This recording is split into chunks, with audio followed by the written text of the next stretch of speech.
Walking sims are coming in so many different shapes and forms these days, from first-person exploration to more side-scrolling affairs. Some feel like games, some don't. Distraint feels like a game, but with game elements stripped out of it. This is Shawnee Maurice from Hihu, and in this video, we're going to be looking at the indie 2D side-scroller and psychological horror, Distraint, which was released back in 2015, made by independent Jesse McConan, who has previously made other titles as Silence of the Sleep back in 2014.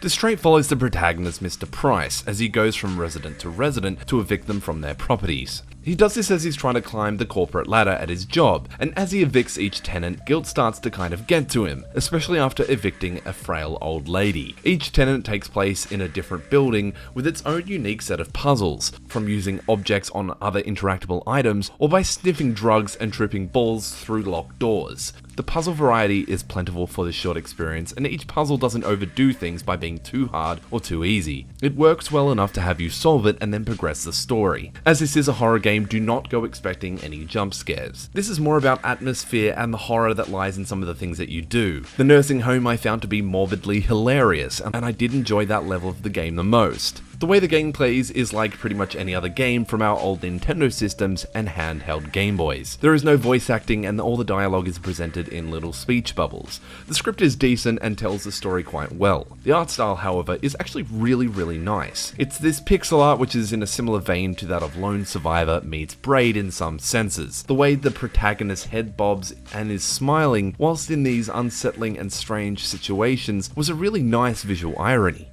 Horror games generally play upon some fairly cliche ideas and tropes, but Distraint plays with guilt as being the fuel and spark of horror. Whilst on the surface it's all fairly trivial things, the way the horror is presented is based on the guilt being pushed down on Mr. Price for evicting these people. Overall, the game isn't that much of a memorable experience though. It's like a movie that lasts for 2-something hours. It's a decent time, and I can recommend you play this if you are interested in a side-scrolling walking simulator that tells a simple yet effective story. Made by one dude, this is a pretty impressive thing to have made all by himself. The game sells for $5 on Steam, and it is actually for free on Android if you're willing to put up with ads. I can recommend if you do want to kill a few hours and play something a little different from your normal horror games, pick this one up. I'm going to keep this one short, so if you like what you're seeing here and you want to see more, hit the like and sub button. This is Shawnee Maurice from Hihu. Thanks for watching.